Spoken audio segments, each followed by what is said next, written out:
What's going on, guys? This is Rob, and if you're enjoying the content that I'm uploading onto my channel, then feel free to subscribe, and you can also offer suggestions on topics and characters and storylines and whatnot that we can have discussions on later on in this channel. So some of you guys may have noticed, I totally screwed the schedule up this week.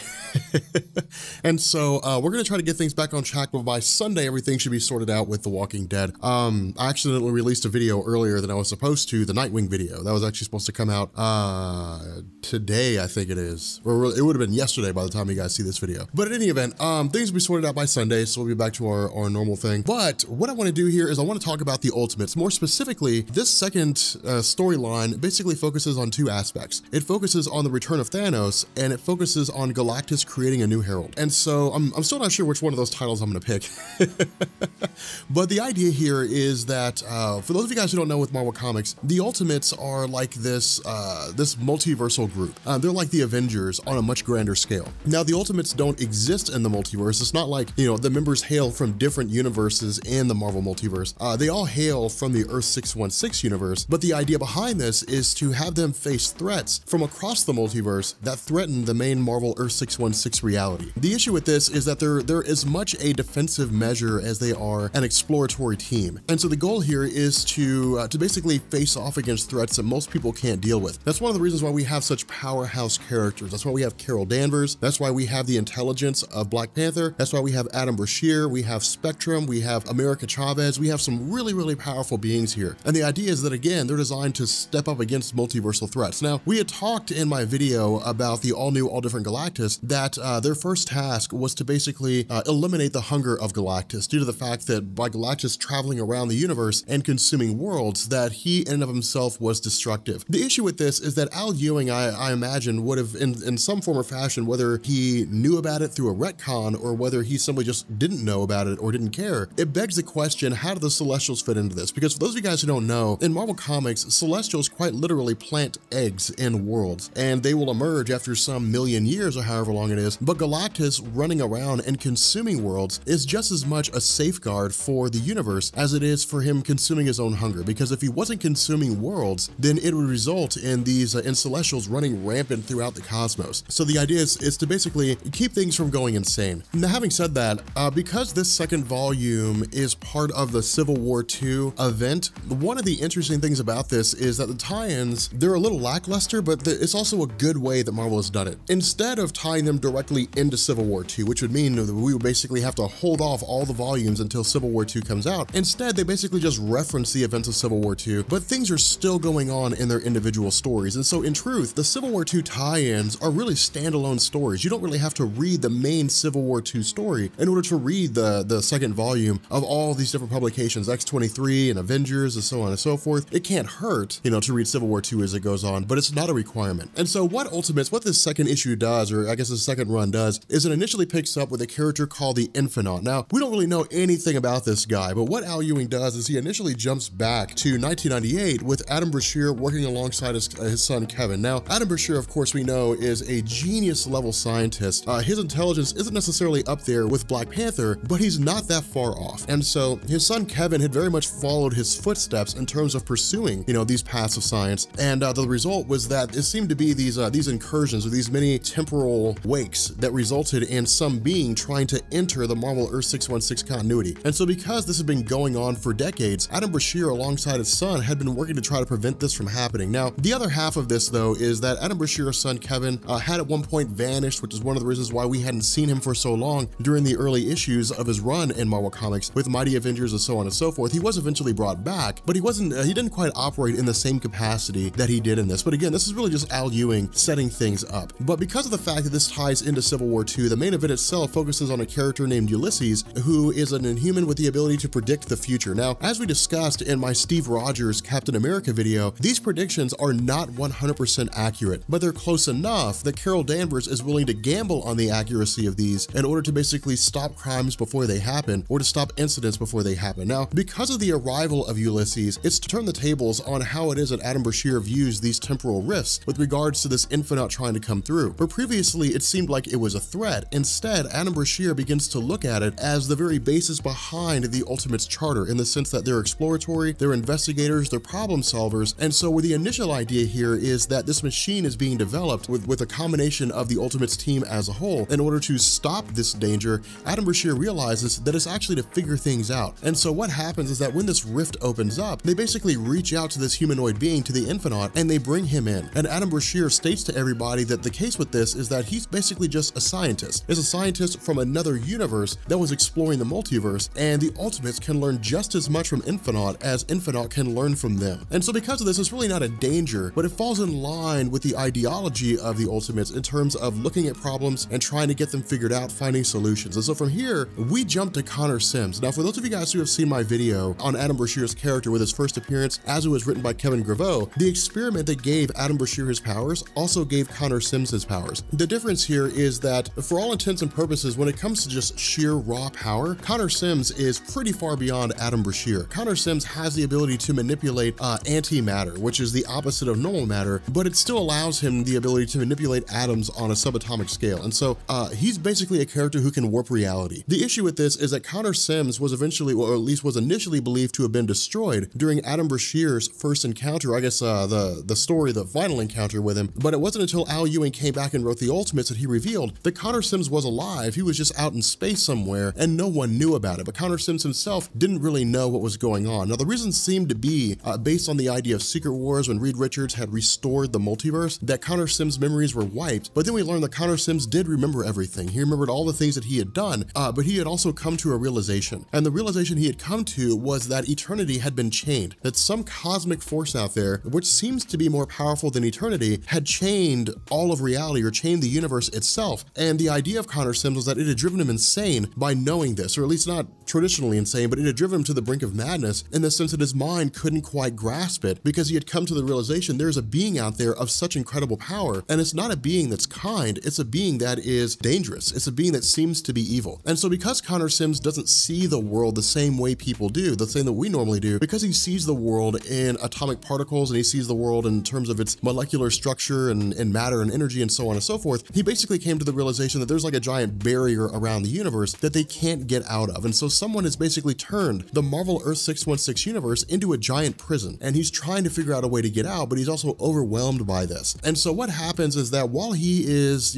being held in confinement of his own free will due to the fact that he's afraid of his power sort of just breaking loose in an unbridled fashion, he's immediately met by the arrival of Thanos. Now, the other half of this is that in the events leading up to Civil War II, Thanos had attacked the planet Earth in pursuit of the Cosmic Cube that had been created by S.H.I.E.L.D., which is what led to Avengers Standoff and the recreation of Steve Rogers' past. Again, we have that in my video on Captain America Steve Rogers. But Thanos had been captured by a combination of the Avengers and the Ultimates and had been held prisoner under the Ultimates base of operations, which is called the Triskelion. And so because of this, when Connor Sims had arrived and Thanos had come to the realization of just how powerful Connor Sims is, he began to devise a plan to basically manipulate Connor Sims into not only freeing him, but then turning Connor Sims into a puppet for his own goals. And so while Connor Sims is dealing with his own, emotions and the overwhelming nature of what's happening with things, Thanos appears to him and begins manipulating him. Now, this is when Al Ewing starts to incorporate a lot of things in terms of what's going on with Thanos right now, because all we really had with his reemergence was that he was just there, he was looking for a cosmic cube, he was defeated, he had killed James Rhodes, he had injured She-Hulk, and then he was taken prisoner, and that was it. We didn't really have anything to go on here. We knew that because of the fact that Mistress Death had barred him from the realm of death, it basically made him effectively immortal, that when the restoration of the multiverse happened by Reed Richards at the end of Secret Wars, that he was just thrown outside of all reality. He was thrown into the realm of nothingness, basically, and that's when he reemerged, but we didn't really know anything else besides that. And so what this did is this turned into a question of what happens next? What happens with Thanos now? And this is what we get. Thanos basically says that over the course of his life, he had fallen in love with Mistress Death. That was his big claim to fame. That was his huge staple before Secret Wars. It was his pursuit of the affections of Mistress Death. It's why he gained the Infinity Gauntlet and wiped out half the life in the universe. It's why he pursued the Cosmic Cube. It's why he did all these things, because he wanted the affections of Mistress Death. The other half of this was that when he was outside of the multiverse, he basically fell in love with what it seems to be an entity called nothingness. Now, we know virtually nothing about this. I mean, we don't know if nothingness is even an entity, or if it's just the idea that Thanos has just fallen to the point where he's just in love with the idea of destroying all things in existence. We have no idea what direction Al Ewing is going with this, but basically Ewing has taken Thanos and removed him from his love with Mistress Death. And so while this is going on, while he's goading Connor Sims, we end up finding that the Ultimates in and of themselves are fighting one another. And the reason why is because with Ulysses predicting that a briefcase, the contents of a briefcase, was going to lead to a massive amount of destruction, that Carol Danvers had organized the Ultimates in pursuing a woman named Allison Green. Now this is basically Al Ewing, or at least it seems to be Al Ewing, telling us that Connor Sims is not always right. And the reason why is because while there's some disagreement, while the soldiers of Carol Danvers are a little more harsh than they need to be, and it creates a little bit of rivalry between the Ultimates themselves, when they get the briefcase back and they open it up, they realize there's nothing there. And this just creates a huge amount of backlash in the team. It really leads to like the destruction of the team in traditional means because of the fact that no one agrees. Carol Danvers says, hey, look, like we're trying to stop crimes. Yes, they haven't done anything now, but a guy says he can see the future and he's been accurate so far. So it means that if he says they're going to do something, then they're likely going to. Now, what's interesting about this, and this is one of the reasons why like a lot of fans at the moment hate Carol Danvers, because in the face of a briefcase that's empty, in the face of the fact that Ulysses was wrong, she refuses to accept that. She simply just says, no, he's right. It's just, you know, he was talking about a different briefcase is all it was. He was talking about something else, but he's been right 90% of the time. And so even if he's wrong 10% of the time, it's better to lock up innocent people than to let guilty people go free. And that's basically what she's saying here. That's the case that she's making, that yes, innocent people will go to jail, but it's the lesser of two evils. It's worth the risk. And so because of this, while this is happening, Thanos is quite literally showing all this infighting to Connor Sims, because Connor Sims is of such a mind right now because of the things that he's done. He's convinced that no one will believe him. And Thanos feeds on that. He says, look, I mean, they're fighting amongst themselves. They can't even agree on how to save the world. What makes you think they're going to agree that you're telling the truth about eternity being confined in chains? You know, and so Connor Sims, again, is a little unsure about his situation, but he says, Thanos says the only way for them to know the truth is for you to show them the truth. And so what happens is he basically escapes from his cell and he allows his power to just explode. Now, not in the sense of, you know, of maximum capacity. If he did that, he would probably destroy the universe, but he allows his power to explode to an extent that it basically overrides the energies of the Triskelion, basically shutting it down. Now, the reason why he does this is because the cell that he's confined in was designed explicitly to keep his powers in check. The issue with this is that no one knew how powerful he was. When Adam Brashear had faced off against Ant-Man, he had an idea of how powerful he was, but he was really fighting Ant-Man on the atomic level as opposed to fighting him on the level of power that he possessed. And so because of this, we didn't know what it was that he was capable of. And with Adam Brashear not knowing the full extent of Connor Sims' powers, it came to fruition that Connor Sims just broke out of his cell. And so because of the fact that he broke out of his cell, because of the fact that the confinements of Thanos were no longer powered, he was able to break out of his containment unit and basically start wreaking havoc within the Triskelion. Now, this is one of the best parts of the whole story.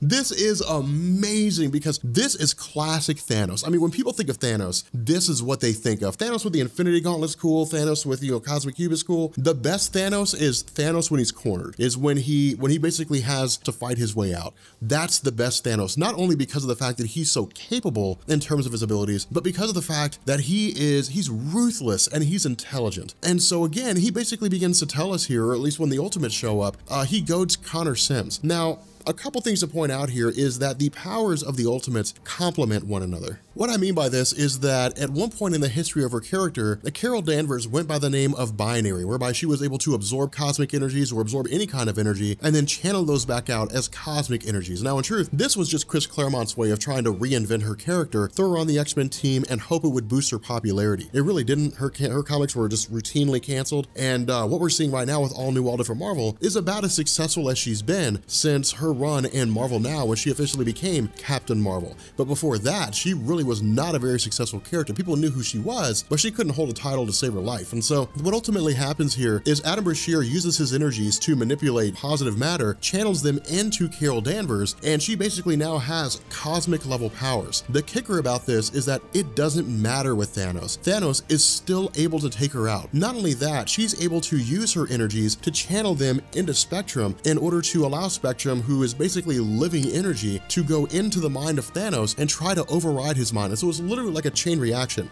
Adam Brashear feeds Carol Danvers, who in turn feeds Spectrum. But when Spectrum enters the mind of Thanos, she realizes that his mental energies are way too much for her to be able to cope with. They're beyond a level she can even begin to comprehend. And that's true with this character. Al Ewing's not retconning anything here. It's always been that way. Thanos's mental energies, his mental powers, you know, not necessarily telepathy, different things like that, but just the abilities that he's capable of by using his mind have always been his greatest feat, his intelligence, so on and so forth. When Spectrum goes into his mind, she's literally overwhelmed. And he in turn takes the energy that was being pushed into him by Spectrum and sends that energy back out and shoots it at Adam Brashear. And so it's like this giant circle. You know, Adam Brashear charges Carol Danvers, who charges Spectrum, who forces her energies onto Thanos, who in turn takes those energies and shoots Adam Brashear. Now, the reason why this is an important thing when it comes to Thanos is because he always is at the top of his game when it comes to battle. And so because of the fact that he realized that Adam Brashear was the one who was making all of this possible in the first place, taking him out means that Carol Danvers would not be in her position of binary. And it also means that Spectrum wouldn't be nearly as powerful. Now, the funny thing about all this is that T'Challa's watching all this unfold. Now, in terms of his intelligence, T'Challa is pretty smart. And I would say he's probably smarter than Thanos, just because of the fact that when it comes to the top, you know, 5 smartest people in the Marvel universe, Thanos ranks at like number 6 or number 7. Black Panther is in the top 3, as far as I'm aware. And so because of this, Black Panthers are just kind of watching things unfold. But even while the Ultimates are doing the best they can to face off against him, Thanos is just trashing him.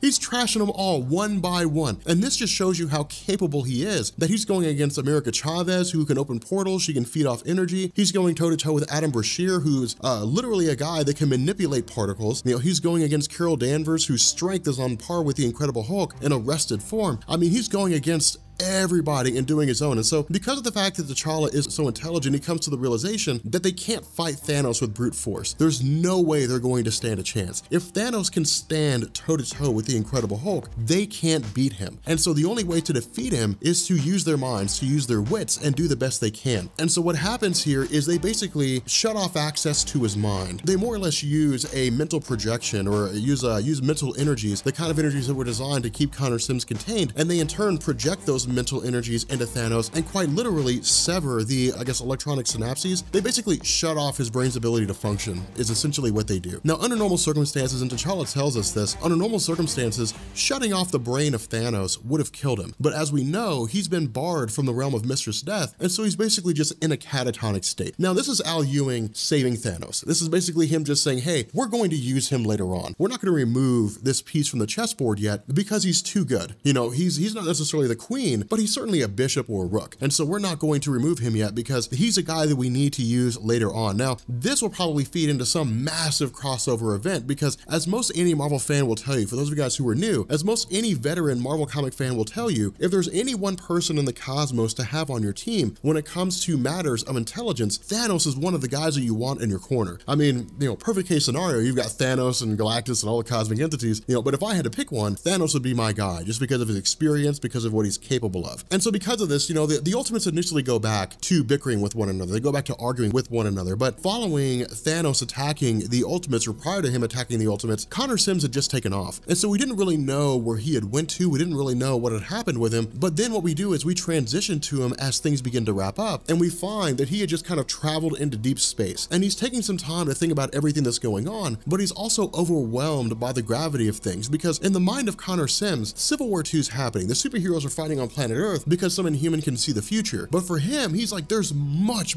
bigger things to worry about. Like, there is a threat out there to the universe, likely even to the multiverse. And so it's like, why are you fighting over this? This is more or less the Civil War II equivalent to Annihilation from Civil War I. And what I mean by that is, for those of you guys who don't know, while the Civil War I event was taking place with Captain America and Tony Stark fighting one another, the villain Annihilus had discovered the negative zone's equivalent of the power cosmic, the energy that Galactus wields. And Annihilus had invaded the Earth 616 universe and was literally cutting a swath through the universe. I mean, just wiping out planet after planet. planet, just wiping out life all over the place. It was really like guerrilla warfare tactics. It was last battle at the Alamo. It was the various cosmic forces doing the best they could to just survive. And the heroes on Earth were fighting about superhuman registration. That's basically what's happening with this story right now, or at least that's what Al Ewing seems to be leading up to. That's one of the reasons why I love the Ultimates so much, because it's a huge cosmic event that's going on out here while they're just fighting about Civil War II. It's really setting the landscape for much bigger things. And so as he begins to fall through these dimensional doorways, he begins to recall on things. This question is, what happened here? What being exists out there that possesses such incredible power that they're able to completely take over and to chain the universe itself? You know, because in the mind of Connor Sims, with his experience throughout the multiverse, his experience traveling outside of all space and time, the only people capable of doing this are like the Living Tribunal and the One Above All. But apparently not. Apparently somebody else is able to do that. We know it's not the Molecule Man Owen Reese, or at least it doesn't seem to be that way. But as he continues to fall down through things, because his power is of such an extreme degree, if there was anyone that could face off against this multiversal being that's capable of chaining eternity, it would probably be Connor Sims. But Connor Sims going outside and battling this entity would probably result in the destruction of the multiverse. Not only that, Galactus was tasked by Eternity to make sure no one knew what was going on. Now, why Eternity did that, we don't know. And so in response to Connor Sims falling through, you know, these dimensional barriers and falling outside of all existence, Galactus retrieves him, and Galactus transforms him into his new Herald. Not only that, what he also says is, go get the Ultimates, go find me the Ultimates, because I'm going to make them Heralds as well. And this is basically just Galactus building an army for himself using his power cosmic. It's him creating what looks like it's going to be 6 different Heralds for the purpose of leading a campaign against whatever this multiversal or this omnipotent being happens to be that managed to chain up eternity. But with that being said, that actually leads us into the Marvel Now 2.0 Ultimates run, which we have 6 months before that finishes. And I'm so upset because Ultimates is so good right now. But if you guys are new here to Comics Explained, make sure you hit the subscribe button to become part of the Rob Corps. If you guys enjoy this video, make sure you drop a like. And yeah, I will catch you all later. Peace.